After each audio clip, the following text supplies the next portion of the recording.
Good afternoon, and welcome to the second annual Friends Who Gamble Rookie Draft Lottery. It is the afternoon of December 11th. This morning, as I updated in the league chat, the committee did meet. We drew the lottery balls, and we have decided the top four and really solidified the top six, at least in terms of draft slot in this rookie draft for all three rounds. I'm going to share my screen just to go over the four teams that are involved, as well as their odds at getting the first overall pick. Just a reminder, there are six teams that are out of the playoffs, but it's only a four-team draft lottery. And as we know, McMorrow owns three of those picks and Amaral owns the other. But let me share my screen just to give a little more context before we get into things. So, as you can see here, it's McMorrow in the first slot, Joshy and the Shits in the second slot, Schvoyadel in the third slot, and Big Brain LLC in the fourth slot. And here are their chances at getting the first overall pick. So McMorrow has 90%, Joshy and the Shits has 7%, Schvoyadel is 2%, and Big Brain LLC is 1%. And then below these numbers, that's their chance of landing in each one of those slots. So, of course, McMorrow has the best at the first overall, the Shits have the best at the second overall, and so on. Excuse me. Um, I think that kind of covers everything. Of course, with McMorrow having all three, you might think that there's really not much pomp and circumstance here. There's really no reason to do it, but you have to keep in mind there are second and third rounds, and those picks are owned by other people as well. So we just want to get clarity on all of those because, that could really determine the value of some of these picks as well. And I think that really opens up the market. Once we start to see who owns these picks in the second and the third rounds, it goes beyond the first round. So I'm going to stop sharing and I'm going to hop in and we're going to reveal this draft lottery. Here we go. Starting with the fourth overall pick, Schvoyadel, owned by Schvoyadel. Third overall, Joshy and the Shits, owned by McMorrow. Second overall, Big Brain LLC, owned by McMorrow.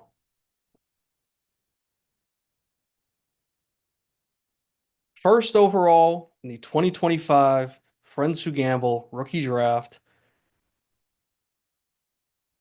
McMorrow, owned by McMorrow. Wow. Okay, I'm going to share my screen once more, and we're going to take a look at the first six picks in all three rounds. So here you can see I have the original owner, which team fell into that slot, as well as the current owner of those picks.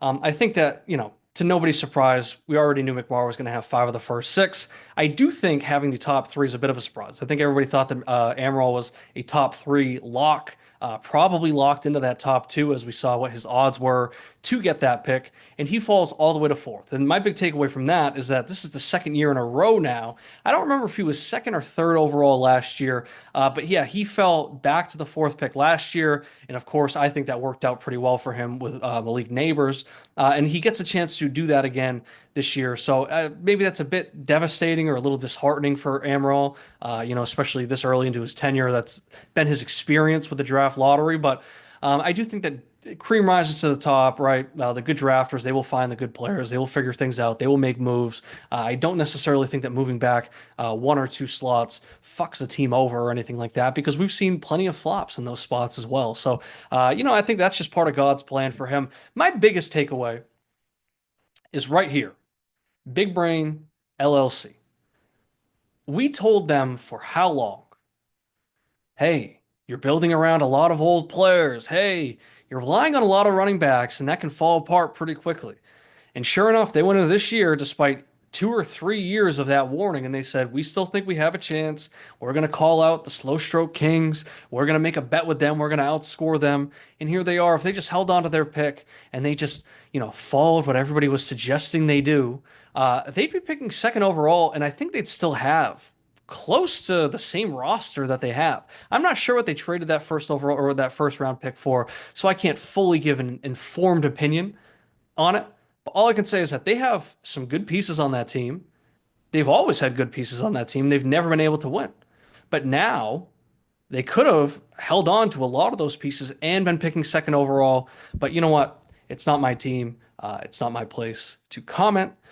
Just to fill out the rest of this draft board, these top six, we see that Amaral does have a couple picks in the second and the third rounds as well. I think a big one that could be slept on is Two Pins owning McMorrow's second round pick. I did not realize that. Or maybe that's something that I just totally forgotten about. But Two Pins, I don't think they own their pick. So they don't have a first rounder, but I mean, getting the 13th overall pick is pretty much the next best thing, especially as a playoff team already, because they could go on and win this thing, and in the end of the day, they could just be bumping their first round pick back one slot, but they're only losing a couple slots there.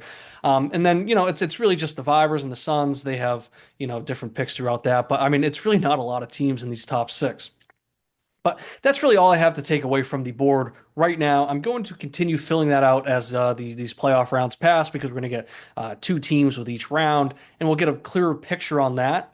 Um, but that's really all I have to say. I believe, what is it? We settled on the 1st of February is when the trade market opens. So we have a week or two before the Super Bowl to get some action in. And I think the floodgates could open now that we have a little bit of clarity on where these picks are actually going to end up. But that's really all I got to say here.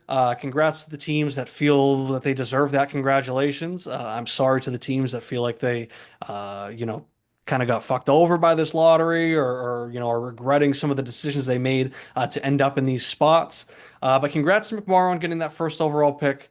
And I look forward to the market opening. I look forward to the draft. But most importantly, I'm looking forward to these playoffs, and good luck to all those playoff teams.